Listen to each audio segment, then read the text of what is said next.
All right, so previously on Calc 2, we started learning about an algebra technique called partial fractions. And partial fractions allowed us to begin integrating a bunch of rational functions, or a polynomial over a polynomial. So last time we saw two different cases of partial fractions.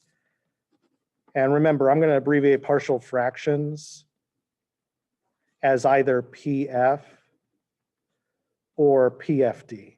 This one stands for partial fraction decomposition. So last time we saw two cases. The first case is if we have something like this maybe, we're able to write this as a number over one of them and then a number over the other. So we did that one and we used cover up for this one. That was the way we figured out our A and B here. And then our other case, our second case, is where if we have something with a power. I want to go over this one more time because it seemed a little shaky last time. Whenever we have a linear factor like x plus or minus something raised to a power, we have a letter for each one of them, each power going up to the power we have here. So here we're going to have a over x plus 2, b over x plus 2 squared, and then this one's only to the first power, so we just have an x minus 1 like normal. And if, say, for example, we maybe had x plus 2 cubed, then we would need to have 3 of them. One for x plus 2, one for x plus 2 squared, and then finally x plus 2 cubed, along with x minus 1. All right, so that's how case 2 worked. And in general, I'm not sure if I mentioned this last time, actually. I'm kind of surprised I didn't. In general, the number of letters or coefficients should equal the degree of the denominator. So for example, up here, if we were to FOIL all of this out, this would be a degree 2 polynomial, right? And look here, we have 2 coefficients here. If we were to FOIL all of this out, we would end up with a degree 3 polynomial, and we have 3 coefficients. And if we did the same thing here, we would have 4, because we have a degree 4 polynomial. So that's kind of one way to check yourself with partial fractions. Make sure that the number of coefficients you need to figure out equals the degree of your bottom if you were to FOIL it out. Don't actually FOIL it out. That's going to take forever, especially for this. But you can kind of just see what the degree is going to be. All right, so that was all last time. So today, what we're going to do, today is partial fractions part 2. You may remember that I said that there were 4 different cases for partial fractions. So I want to go over that. So let's see what case 3 is going to be here. All right, how did you do cover up for 3 terms? So that's the thing here. So with both of these, you could do cover up to get some of them, but you also need to plug in other numbers as well. And remember, you can only use cover up to get the highest powered version of something. So for example, we have x plus 2 squared right here. That's the highest representative we have of x plus 2. So we could use cover up to get this. We could use cover up to get this because it's the only one, but we would need to plug in a number to get this one. And then for this example, this is how we would do it. We use cover up for these two because this is the highest power representative. This is the only one. But then for these guys, we're going to need to plug in some numbers and do some algebra to get those. All right, so let's go ahead and take a look at a new case right here. Let's see here. Let's just start right off with an example. Let's do the integral of x cubed plus 4 divided by x squared plus 4 times x plus 1. Okay, so before I do any kind of partial fractions, what do I need to do first for this one?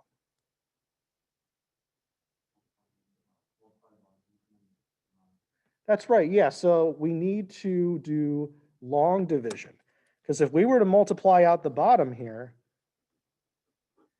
we're going to end up with x cubed plus x squared plus 4x plus 4. And remember, we can't do partial fractions when the degree of the top and bottom is the same or the degree of the numerator is bigger. The degree of the numerator needs to be smaller in order to do partial fractions. So first we're going to do some long division. So we're dividing this into the top one. All right. So let's see here. So the way we do long division, if you recall, is we take a look at this and we ask ourselves, what do I need to multiply this by to get that? And in this case, kind of like the other examples we looked at, it was 1. It won't always be 1. We're actually going to see an example later where it's not, but in this case, it is 1. So I do 1 times all of that. And then remember, I subtract off all of this stuff. So x cubed minus x cubed, that should be 0. I have no x squareds minus one of them, so I have negative x squared. The same thing happens with the 4x right here. And then 4 minus 4 is 0, so I actually don't have a constant term now. And whenever the degree of my resulting polynomial here is lower than this degree, then I'm finished. So this right here, this is going to be my remainder right there. Okay, well then how do we translate this back into our normal rational functions here? Whatever is up here goes on its own, so just 1. And then we take the remainder and divide it by the same thing we were dividing by earlier. So since both of these have a negative, I'm just going to move the negative out. And we have x squared plus 4x over x squared plus 4 times x plus 1. All right, so now this is going to be the integral that we're going to do here. Now the integral of 1 is x, so that wasn't too bad. But now we need to do this. And this brings me to case 3 of partial fractions. So the degree of this is less than the degree of the bottom. That's all good. So let's try to set up some partial fractions for this. Let's do a PFD, partial fraction decomposition. So we have x squared plus 4x over x squared plus 4, and then x plus 1. All right, now let's just deal with the x plus 1 first. We know that's going to be a over x plus 1. That's not a big deal. Now, usually when we do partial fractions, we try to factor everything as much as possible, right? So can we factor x squared plus 4? Is it possible to factor that? I mean, maybe if you're willing to use imaginary numbers, you can, but yeah, you can't factor this any other way here. Completing the square, this is already a square. This is already x squared plus a number squared. So if we completed the square, we would actually get back to the same thing. So this is what's called an irreducible quadratic, meaning that we cannot factor this quadratic any more than it already is. We can't break it into x plus or minus something times x plus or minus something else right here. So what are we supposed to do in that case? There's no way that we can split them up. But remember, I want the number of coefficients to be equal to the degree of the bottom, right? So the degree of the bottom here is what? It's 3. So that means I need 2 more coefficients. So I need a b and a c to go up here. But the thing is, if I just had b plus c, I might as well just merge that into one super coefficient called d and just solve for that. So there needs to be some kind of difference between these two. So the difference ends up being that I'm going to attach an x to one of them. So I'm going to have bx plus c. And this is going to be how I'm going to do my partial fraction decomposition for irreducible quadratics, or quadratics that you cannot factor any more than they are. Is that a times x? No, it's b. The letter b times x. All right, so this is how we get the partial fraction decomposition for this. Now, how are we going to solve for a, b, and c? Well, we know how to solve for a. What can we do for a here? Yeah, we're going to use cover up. That's right. So to get a, let's remind ourselves how to do cover up real quick. So there's a special x value we're going to use for the cover up. What's that? -1, right? Well, actually, first, let me answer this question. Can you factor the numerator? Yeah, you can factor the numerator. You don't actually need to factor the numerator right here. Unless you suspect that maybe it'll cancel with something down here, you don't ever need to factor the numerator, really. All right, so we're going to plug in x equals -1. And where do we plug that in? We plug that into the left side, but with the term that we share here covered up. So we have an x plus 1 here. I'm going to cover it up over here. So what's that going to do? Well, I have negative 1 squared is 1. And then 4 times negative 1 is negative 4. I have negative 1 squared, which is 1. And then I add 4.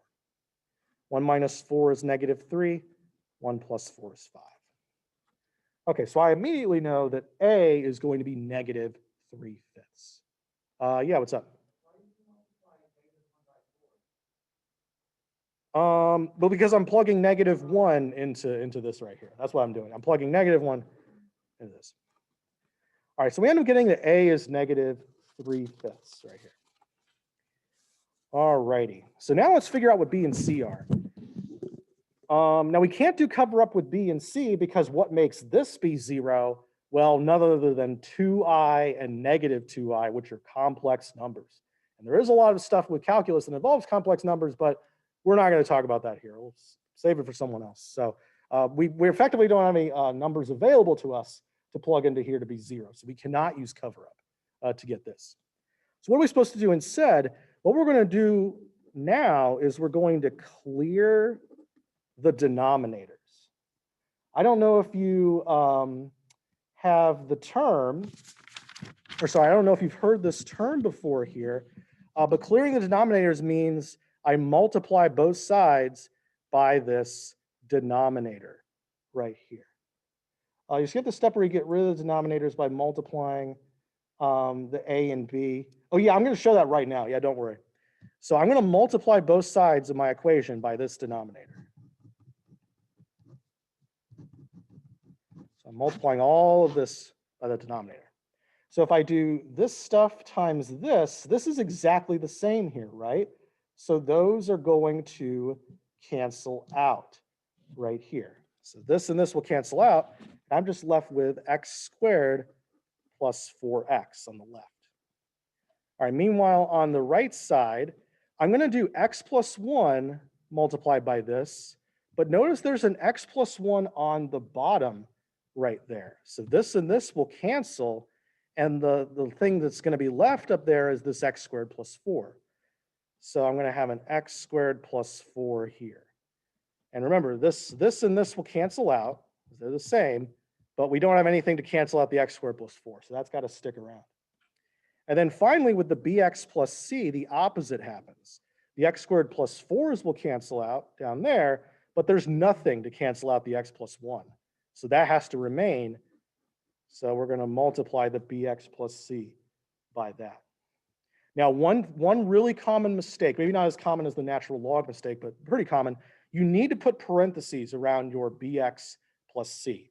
If you don't do this, it's just going to look like c only is multiplied by x plus 1, but it's really the whole thing multiplied by x plus 1. So don't forget these parentheses. They do matter for this. Okay, now what am I going to do now? Well, what I'm going to do now is I'm going to FOIL everything out here. So I just do a times this, ax squared plus 4a, and then I'm going to FOIL this. So I have bx squared plus bx plus cx plus c, like that right there. Okay, so far so good. What is this going to do for me though? Well, I won't see what it's going to do for me until I combine all of the like terms together. So for example, I have squareds right here, but nowhere else. That means that I'm going to combine these together. I'm going to have a plus b, and then I have x squared. All right, so I took care of these right here. Let's look for any x term we have. We have b and c right here. Okay, and then we have 4a plus c for our constant right here.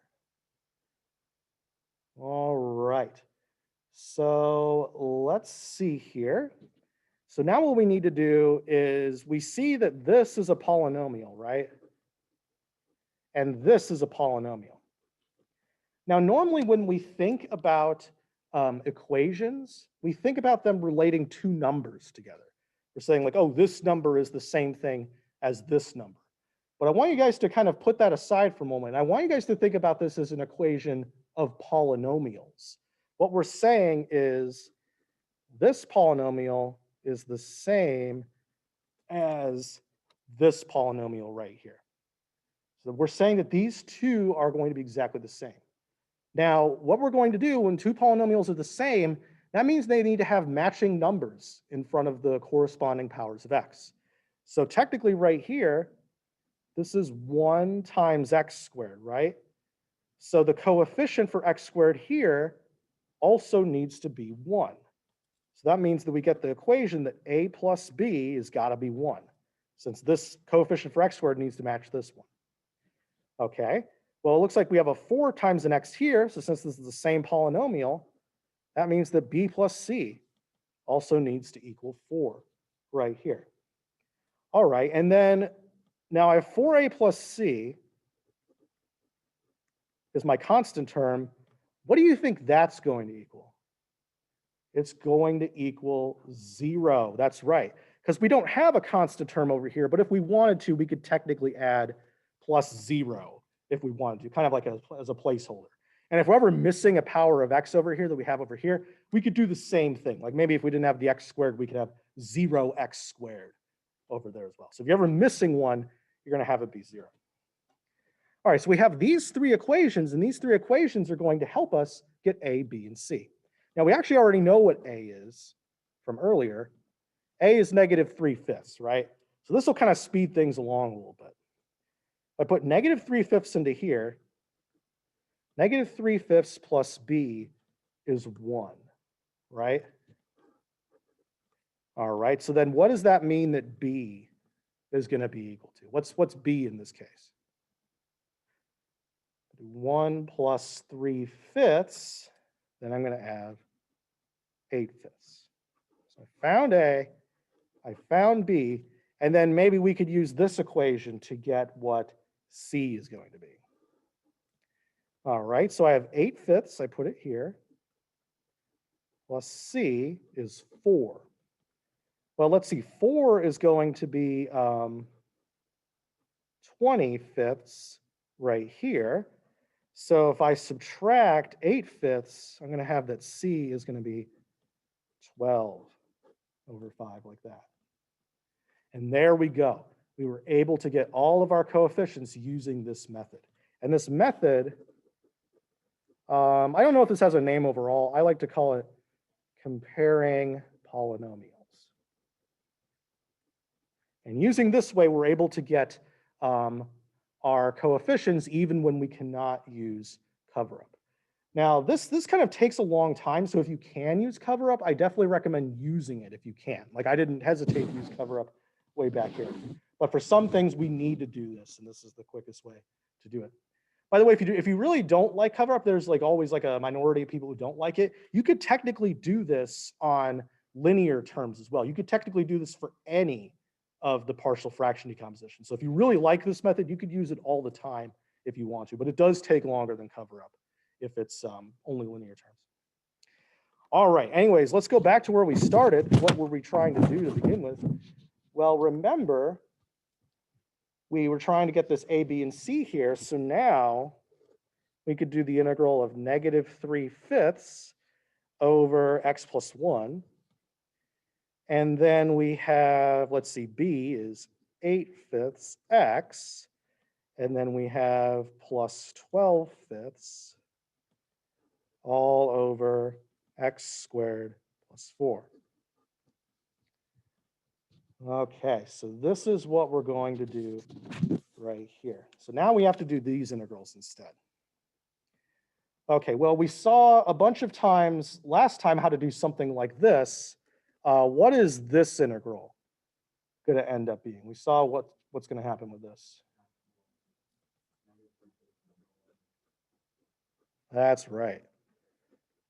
We have -3/5 natural log of absolute value of x plus 1. We can't forget the absolute value. We definitely need that in there in case this is less than -1. Okay, so we got that. That's good. But now we need to get to what's going on over here. So we need to do the integral of 8/5 x plus 12/5 over x squared plus 4. And this is a bit different from the integrals that we did last time. Now, what I'm going to do to make things nice is that I see that I can maybe put 4/5 into both of these fractions. So I'm going to factor out 4/5. So if I factor out 4/5, let's see, I'm going to have a 2x here and then a 3 right there.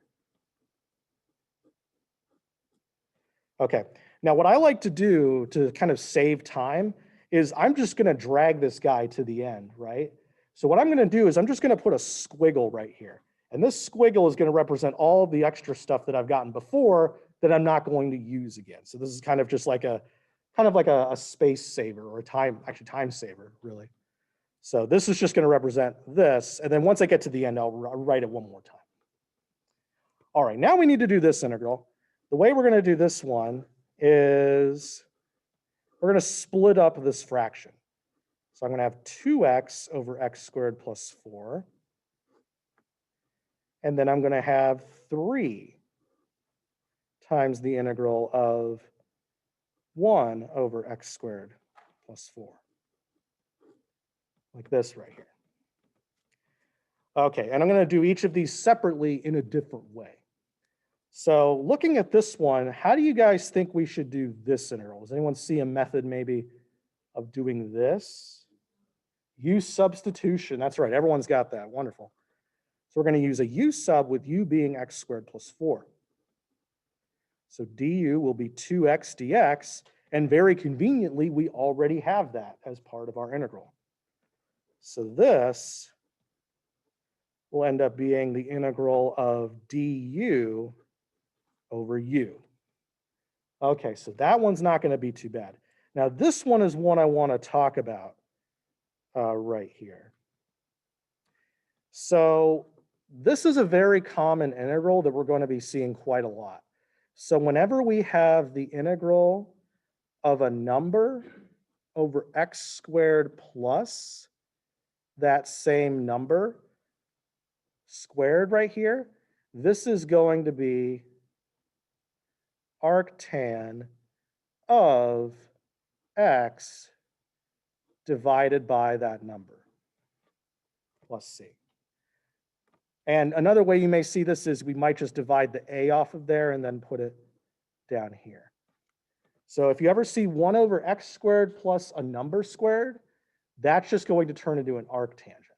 And we're going to see this so often that this is another one that I would definitely recommend remembering here. So this is a good integral to know. Now we kind of see that this is going to happen right here, right? So we have 1 over x squared plus a number squared, and that number is 2. So I'm going to have my 3 that I have earlier. I divide by the square root of this number, so I divide by a 2, and then I have arctan of x over 2. So I'm going to use this formula to get this integral right here. Yeah, does that say 1 over a times that? Yeah, that's right. So I divided both sides by a, and I have 1 over a times arctan of x over a plus c. All right, and then finally, all I need to do is do this natural log integral right here, and then we're good to go. Why is it 3/2? We had a constant 3 earlier, right? That was just from the problem. And then this has us divide by the square root of this number. So we divided by a 2. All right, so let's write out our final answer now. So we have negative 3/5 natural log of absolute value of x plus 1. We have 4/5. Now this is going to turn into natural log of u, but then what was our u? It was x squared plus 4. So that's what this integral is going to do. And then finally, let's see, we have 4/5 times 3/2. That's going to be 6/5. And there we go. Put our plus c now. All right. So this is how we're going to do these case 3 types where we might have what's called an irreducible quadratic left over here. What happened to the x? Oh my God. Yeah, I forgot about the x way in the beginning. Thank you. Yeah, so if you remember, I didn't remember, there was this x that we had way in the beginning. Thank you very much. Yeah, it was x and then, oh yeah, it was minus all of this stuff. Yeah, oh my God. Yeah, it was x minus everything. That comes from back here. All right, so I'll flip all the signs for these. So this is plus, this is minus, and this is minus. I'm glad you guys are paying attention. Good job. Thank you. All right, but the main part of this is that this is how we do partial fractions when we have irreducible quadratics as part of our denominator here. All right, let's take a look at another example. Let's get more practice with this. The more practice we have, the better. All right, so I'm going to do the integral of x cubed plus 4 divided by x squared plus 4, right here.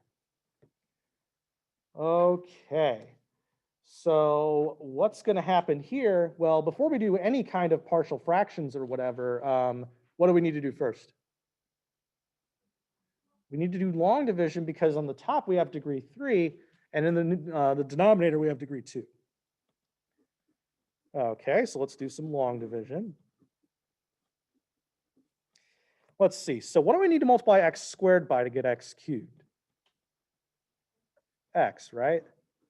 So I do x times this. I have x cubed plus 4x. And remember, I'm subtracting here. All right, so I have x cubed minus x cubed will be 0. I don't have any x's, but I'm taking 4 away, so that's really like negative 4x. And then I have 4 minus no constants, so that's just going to be 4 right there. All right, and then we see once again that the degree of this is lower than the degree of this, so then we're done with the division. And this is going to be our remainder. All right, what does that say? That means that our integral is going to have an x, and then we are going to add 4 minus 4x over x squared plus 4. Okay. Now, let's see. Let's go ahead and try to do partial fractions with this. So we want to have 4 minus 4x over x squared plus 4 is ax plus b over x squared plus 4. Okay, why do we add? That's how division works. We have this and then we add this divided by whatever the denominator used to be. Okay, so we want to figure out what a and b have to be. Now notice that these denominators, they're the same, right? And there aren't any other terms to kind of add to this. So if you had to guess, what would, say, b be equal to? Yeah, b is going to be 4 because our constant over here is 4. And then what's a going to be equal to? Negative 4. So we have b is 4, a is negative 4. And how do we know that? How do we get that so fast? Because these denominators are the same, so you can just multiply by the denominators. So the numerators have to be the same. We see that a has got to be negative 4, and b has got to be 4. Okay, now this is not really helpful, right? Because we're just saying that 4 minus 4x is the same as 4x, or negative 4x plus 4. So we're back to square one when we do that. Oh, why is it ax plus b? Remember, we are always going to put an ax plus b over an irreducible quadratic. So this is x squared plus 4, and we cannot factor x squared plus 4 any more than it is, meaning we're going to have ax plus b. All right, so this means that even if we wanted to use partial fractions here, we actually can't. Anytime there's just a single irreducible piece down here, you can't use partial fractions. So that's kind of the moral of this story. Can't use PFD when there is a single irreducible term. Because what's going to happen is this. You're just going to end up getting the same thing back out. That means we need to actually use something besides partial fractions to do this, even though it kind of seems like a partial fractions problem at first. So let's see here. How am I going to do this? Well, what I'm going to do is I'm going to split this up into two pieces.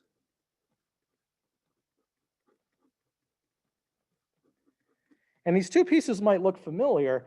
Usually what's going to happen in these types of problems is we're going to have a piece like this, and that's going to turn into what type of function? Anyone remember what function we just had? Yeah, it's going to be arctangent. That's right. So this is going to turn into an arctangent. And then what kind of function did this turn into? What did that integral end up being? Yeah, it ended up being a U sub integral. That's right. And we ended up with a natural log coming from that. So that's what we do whenever we just have a single quadratic down here. Once we get to that point, we split it into two pieces. We split it up into two pieces, one of which will be an arctan, and then the other one will be U sub. So that's how we do things that look like this. Don't waste your time doing partial fractions because you'll just get the same thing spat back at you. You need to go ahead and do this right here. Okay, so let's actually do this. The integral of x is x squared over 2. I'm not going to forget it this time. All right. So we have the integral of 4 over x squared plus 4. So we have our constant 4, and then we're going to use the formula that I gave on the previous page here to help us. So what was that? Remember that if we have the integral of 1 over x squared plus a number squared, that's going to be 1 over the square root of this number times arctan of x over that same number. Okay, so that's how we do that here. By the way, if you ever forget this, all hope isn't lost. You could technically do this with trig sub as well, but that will be a much longer way of getting the same answer. So I would recommend just memorizing this one. This one shows up often enough to warrant that. And then finally, we're going to do a U sub here.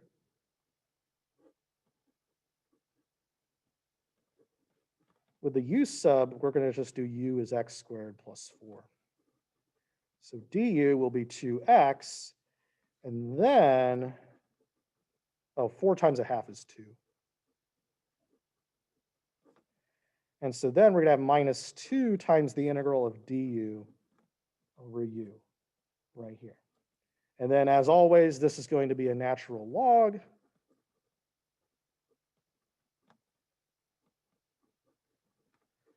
And then our u was x squared plus 4.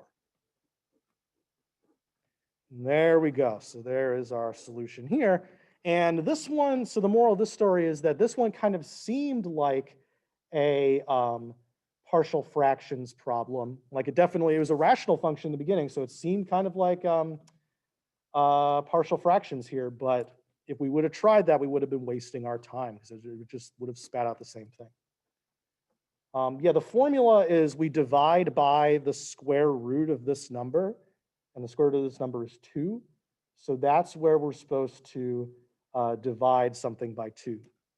And then this 4 was a constant earlier, so we have a 4 coming from there. Because note this formula, this doesn't have any number up there. It just has a 1. So it's just going to be 4 right here. All right, is this its own case? No, this isn't. This is still, yeah, this technically didn't use partial fractions, but I kind of put it in the case 3 because it has one of these irreducible guys right here. Should there be an absolute value for the natural log down here? You could put 1, that'd be totally fine. But why don't I need to put 1 here? Does anyone see why I don't need an absolute value? Yeah, it's x squared plus 4, and that has absolutely no chance of being negative. So this is always positive, so we could safely eliminate the absolute values from this one. But it's not wrong to also put the absolute values. You could do this too, and that's totally fine. All right, so there's an example where it looked like we were going to have to do a case 3, but we didn't. So watch out for those. Okay. I'm going to do one more. Actually, how am I doing on time here? I think example 3 will be one that I'll write up a solution to later. I want to make sure that we can have time to do our practice here. Is that case 4? No, I'll explain what case 4 is in a few minutes. But before that, I want to do a practice. Why don't you guys give this a shot? Practice 1. And by the way, today is another day where we're only going to have one practice because these problems are a bit long, as you can see. So for practice for you guys, I want you guys to do x squared over x squared plus 1 times x minus 1. So why don't you go ahead and give that one a try right here.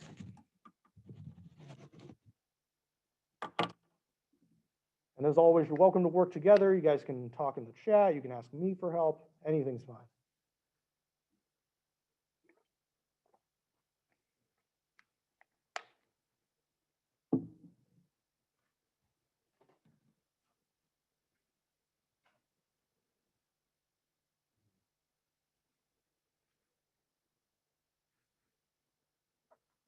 I'm foiling first. So you don't need to foil here. Normally you would foil because of long division, but this is going to be a degree 3 and that's a degree 2. So this time we lucked out and we don't need to do long division. So in that case, I wouldn't recommend foiling here. Ax plus b is paired with the x minus 1. No, remember, ax plus b only goes with the x squared plus 1 because that one's an irreducible quadratic. Oh, when you multiply. Oh, yeah, when you clear the denominators, it will be.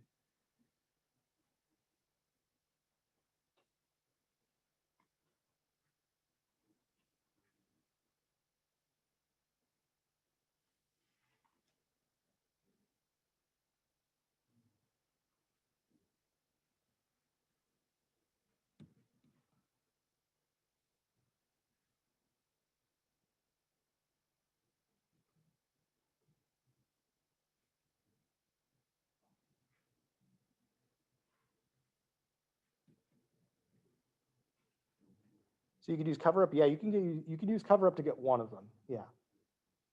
You can use cover up to get whatever goes over the x minus 1.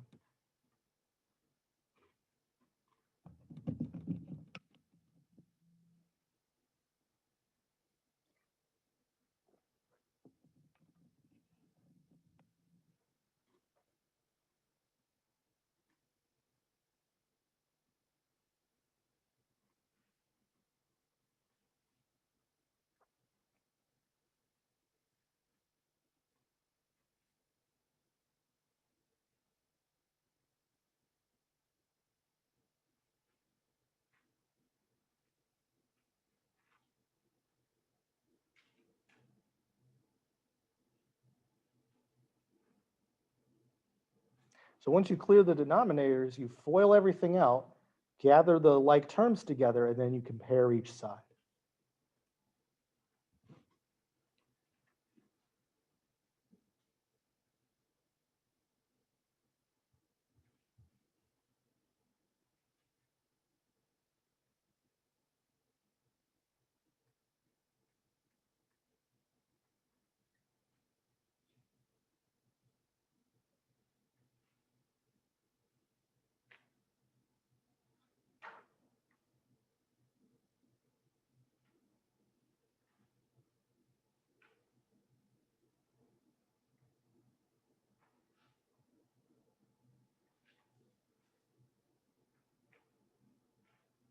Yeah, it looks like you're on the right track, Matthew.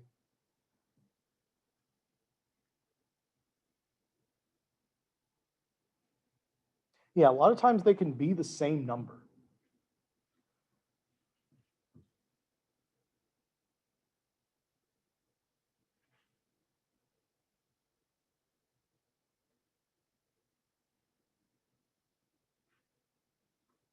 All you need to do is distribute the a times the x squared plus 1. So you'll get ax squared plus a.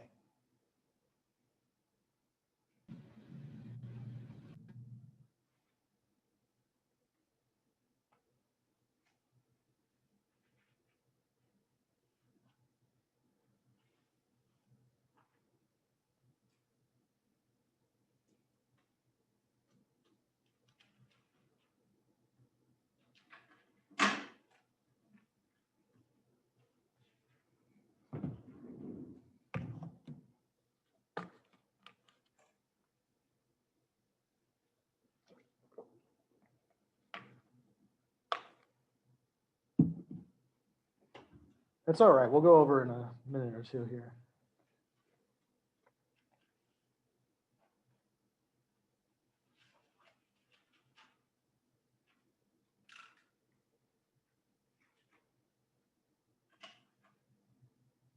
So remember, once you FOIL everything out, you collect all the x squared terms together, all the x terms together, and all the constants together, and then you set those equal to the polynomial on the other side, which is just x squared. So whatever's next to your x squared will be 1, whatever's next to your x will be 0, and whatever's on its own as a constant will also be 0.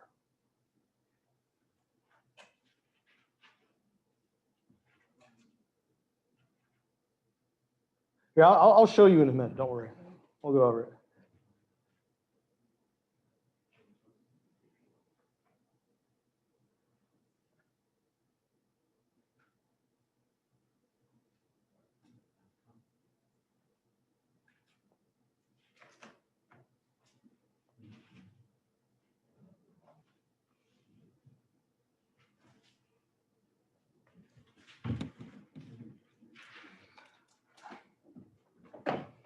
How do we know when to use bx plus c? When the denominator is an irreducible quadratic like this one.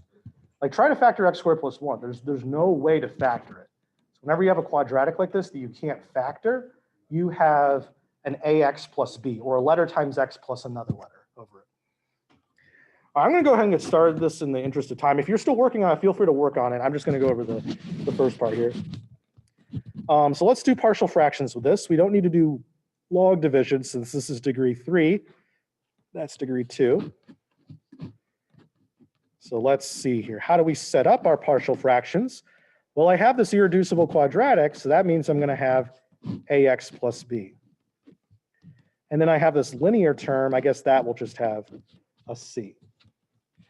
All right. Now, whenever we have just a linear term here, we can use cover up to get it. So I'm going to use cover up to get c right here. So I'm going to take x equals 1. I'm going to put it into here, except for the term that it shares with the c. So I take 1, put it into these two, and I end up getting 1/2 when I do that. C is going to be 1/2. By the way, you guys might have different a, b's, and c's than I do. Like you may have done a over x minus 1, and then bx plus c over this. It's totally fine as long as you keep your constants straight. It doesn't matter which order you do it. Okay, so we got this one, but then there's no cover up we can do for this besides plugging in I, but we don't want to do that. So we're going to have to clear the denominators and then figure out what a and b are. So I'm going to multiply both sides of this by x squared plus 1 times x minus 1. So on the left here, this is exactly what I have in my denominator there. So I'm just going to end up with x squared.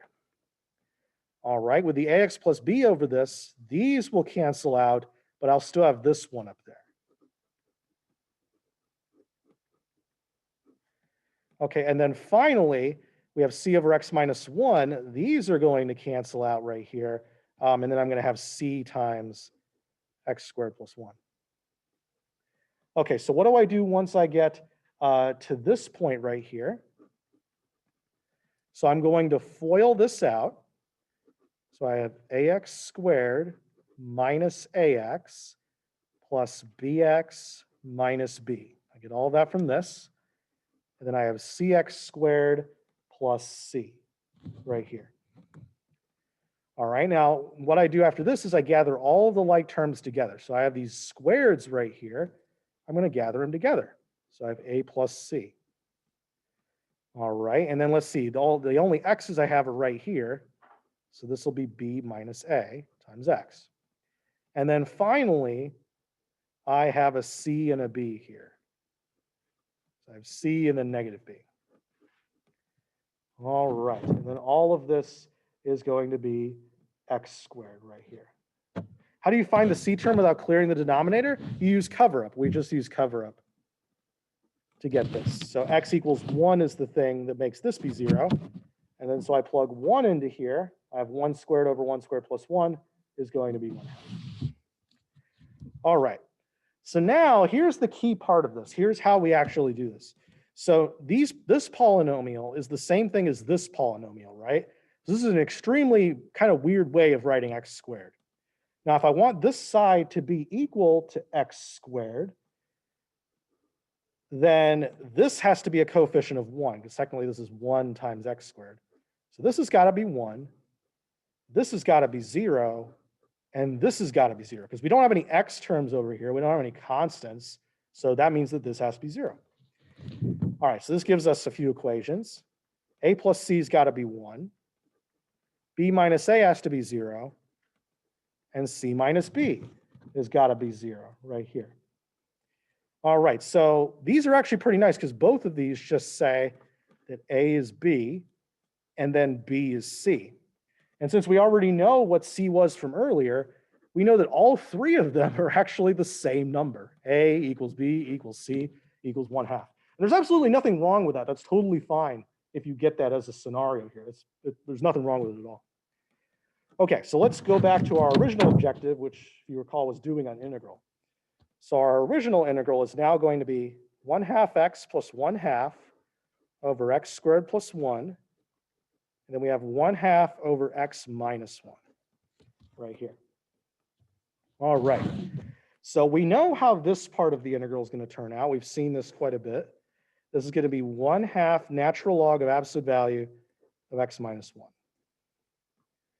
Okay, so we have that, and then I'm going to split up this part of the integral here. So I have x over x squared plus 1 plus 1 over x squared plus 1, like that. Okay, now can anyone tell me what this part of the integral is going to turn into? Where we have a constant over x squared plus 1. It's going to be arctangent, that's right. And since the number this time is 1, we don't even need the dividing by a stuff or whatever. It's just going to be arctan of x. No bells or whistles. Oh, and then the 1/2 goes times that too. Oops, thank you. There we go. Missed the absolute value there. All right. And then now what I'm going to do here is I'm going to do a U substitution for this one. So it's always a U sub and an arctan at the end of these integrals. So U is x squared plus 1, du over 2 is x dx. So effectively what's going to happen here is I'm going to divide by another 2. So I have 1/4 the integral of du over u. That came from this u sub, and I divided by an extra 2 here because I didn't have a 2x up there. And then finally, I finished this off here. I have 1/4 natural log of u, but u was x squared plus 1. And you have 1/2 arctan right there. All right. I have a question. Yeah, what's up? I'm a little can you move the sheet up? How did you get ax plus b? I thought it would be. I'm just confused about that. I don't understand why the a is multiplied to the x. So let's go back here. So this came from clearing the denominators. So I multiply both sides by both of these terms, right? So the x squared plus 1s, those canceled out. And then that means that there's nothing to cancel out this x minus 1. So I'm multiplying all of this x minus 1 by all of this ax plus b right here. And that's why I was warning you guys earlier. We need the parentheses because x minus 1 is multiplied by the whole thing. That's why it's multiplied by all of it right there. Wait, my confusion is, wait, can you move it back up? Why is x squared plus 1 times x minus 1, wait, no. Sorry, you have it set as a times x plus b is over x squared plus 1. Mm-hmm. I'm confused. I thought it would be a plus b over whatever factor, whatever. Oh, so we always need to have an x in front of one of them, because if it was just a plus b, then that would combine together to be kind of like one new constant. So we need a way to differentiate these two. So the way we do that is we put an x in there. All right. So anyways, sorry, can I go ahead and ask one real quick question? So I did everything the same as you did, except towards the end, where you have 1/2 times the integral of x plus 1 over x squared plus 1 squared. No. You're talking about the integral?